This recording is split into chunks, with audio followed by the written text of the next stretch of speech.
सबको प्रणाम। राम राम। जिस देश में 80 करोड़ लोगों को 5 किलो अनाज पर आश्रित रहना होता हो, वह देश कितना विकास किया किसी से छिपा नहीं है। जब 2014 में सरकार आई थी तो मंदिर और मस्जिद की नाप करने के लिए नहीं आई थी। वो महंगाई पर काबू पाने के लिए आई थी, 2 करोड़ रोजगार देने के लिए आई थी, काला धन वापस लाने के लिए आई थी, 15 लाख रुपया हर खाते में पहुंचाने के लिए आई थी, 100 स्मार्ट सिटी बनाने के लिए आई थी और गाँव को गोद में लेकर उसे संवारने के लिए आई थी। लेकिन आज ठीक उल्टा हो रहा है। न शिक्षा पर बात हो रही है, न चिकित्सा पर बात हो रही है, न न्याय पर बात हो रही है, न रोजगार पर बात हो रही है, न महंगाई पर बात हो रही है। आज सिर्फ मंदिर मस्जिद, हिंदू मुस्लिम, मंदिर मस्जिद, नमाज, इसी सब पर बात हो रही है। क्या यह सरकार अपने सारे वादे भूल चुकी है या याद नहीं है? अगर याद है तो पूरा क्यों नहीं कर रही है? अगर भूल चुकी है तो हम याद दिला रहे हैं कि सरकार शिक्षा, चिकित्सा, न्याय फ्री करने आई थी, महंगाई पर काबू पाने आई थी, 2 करोड़ रोजगार देने आई थी, 100 स्मार्ट सिटी बनाने आई थी, गांव को गोद लेकर उसको संवारने आई थी और समाज में राम राज्य की स्थापना करने आई थी। लेकिन आज ठीक उल्टा हो रहा है। आज गरीबों के झोपड़े उजाड़े जा रहे हैं। आज अकबर नगर जो लखनऊ के पास है बुरी तरह से धराशायी है और वहाँ के लोग जिस तरह से तड़प रहे हैं, बिलख रहे हैं, उसको देखकर कितना भी पत्थर दिल होगा तो उसका दिल पिघल जाएगा। लेकिन यह सरकार को उनकी आंसू, उनके दर्द, उनके दुख दिखाई नहीं दे रहे हैं। एक मकान बनाने में गरीब को कई पीढ़ियां गंवानी पड़ती है और कई पीढ़ी गंवाने के बाद वह एक घर बनाता है और उस घर को पलक झपकते कोई गिरा दे या उस पर कब्जा कर ले तो यह दुख की बात है। आज तेलंगाना में, हैदराबाद तेलंगाना में कई हजार बीघा वन को उजाड़ दिया गया है और वन को उजाड़ा जा रहा है। पूरे देश में वन को उजाड़ने की होड़ लगी हुई है।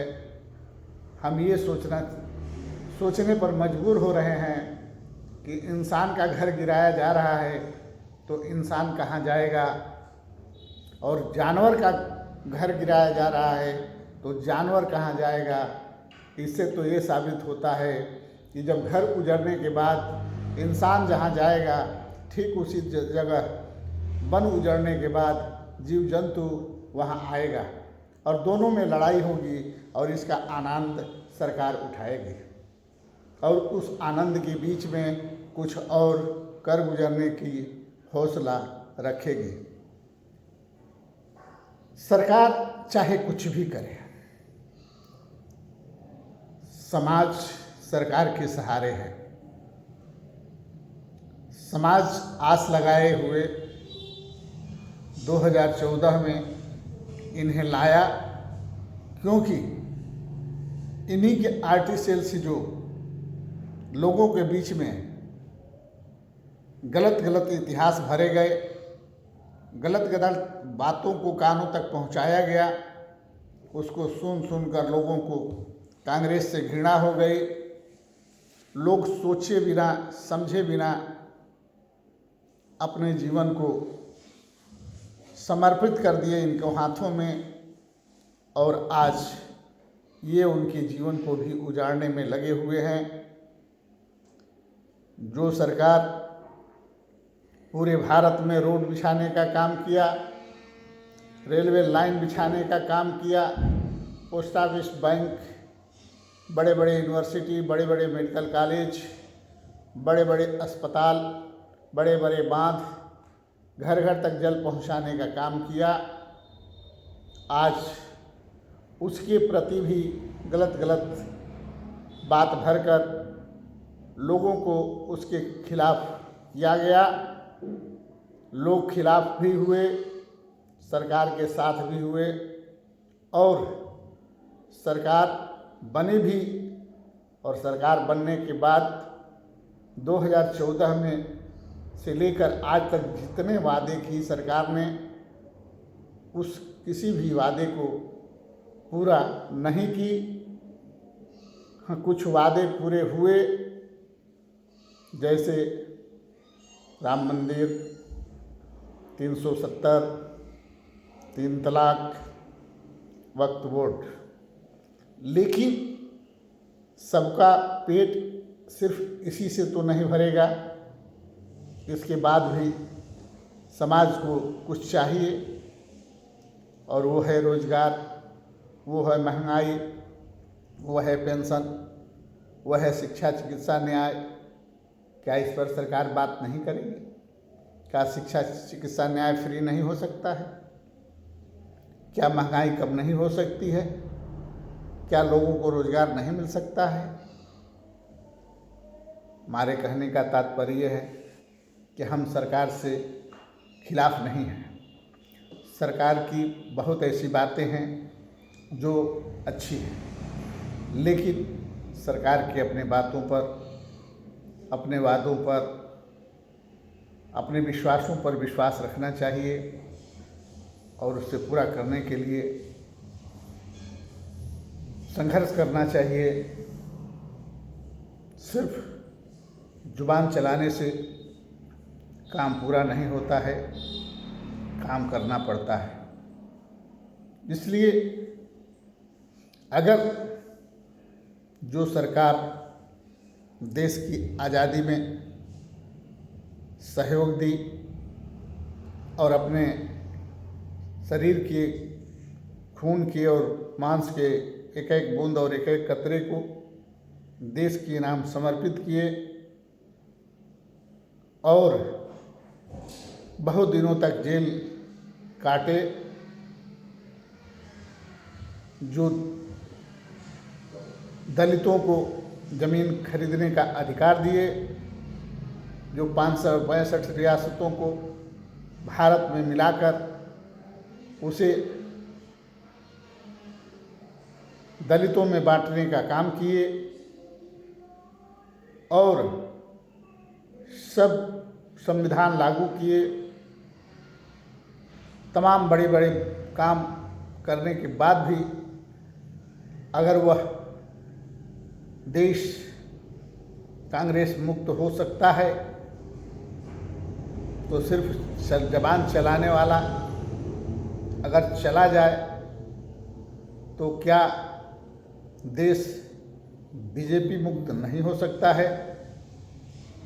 अगर सब कुछ देने वाला बुत सकता है, तो सब कुछ बोलने वाला क्या वो नहीं बुत सकता है? वो भी बुत सकता है। इसलिए सरकार से निवेदन है कि सरकार ऐसा काम करे कि जाने के बाद बुते न अमर रहे, और अमर रहने के लिए जो भी वादे किए हैं उसे पूरा करना होगा। सरकार मुख्यमंत्री बने, सरकार प्रधानमंत्री बने, सरकार राष्ट्रपति भी बनेंगे, क्योंकि जीते जीते कुर्सी छोड़ने वाले नहीं हैं। जब तक जीवित रहेंगे कुर्सी पर ही रहेंगे, ये उनकी धारणा है। समाज की भी धारणा हो सकती है, लेकिन जाने के बाद अस्तित्व बचा रहे, झूठे का कलंक न लगे, झूठ बोलने का दुख न हो और प्राण खुशी खुशी निकले, इसके लिए जो वादे किया गया है उसे पूरा करना बहुत ज़रूरी है।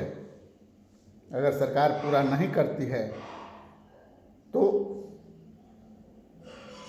आजीवन लांछित रहेगी और कोई भी अदना इंसान यह कहेगा कि एक राजा हरिश्चंद्र थे, जो रामचंद्र जी के पूर्वज थे, जो प्रभु श्री राम जी के पूर्वज थे, जो सत्य के लिए सब कुछ निछावर कर दिए, अपने बेटे और अपनी पत्नी को तक भी बेच दिए,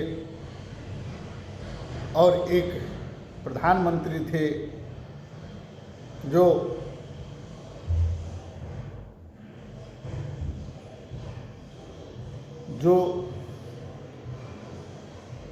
कुबेर के वंशज थे,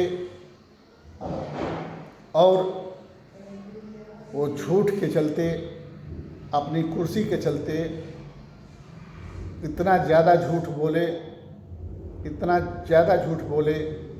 कि देश और समाज को भी बेच दिए। यह कलंक न लगे। इसी कामना के साथ मैं प्रधानमंत्री जी से निवेदन करना चाहूँगा, जो वादे हैं उसे पूरा किया जाए और शिक्षा, चिकित्सा, न्याय फ्री किया जाए। ये हमारा नम्र निवेदन है, वंदन है, अभिनंदन है। जय हिंद, जय भारत, जय सर्व समाज।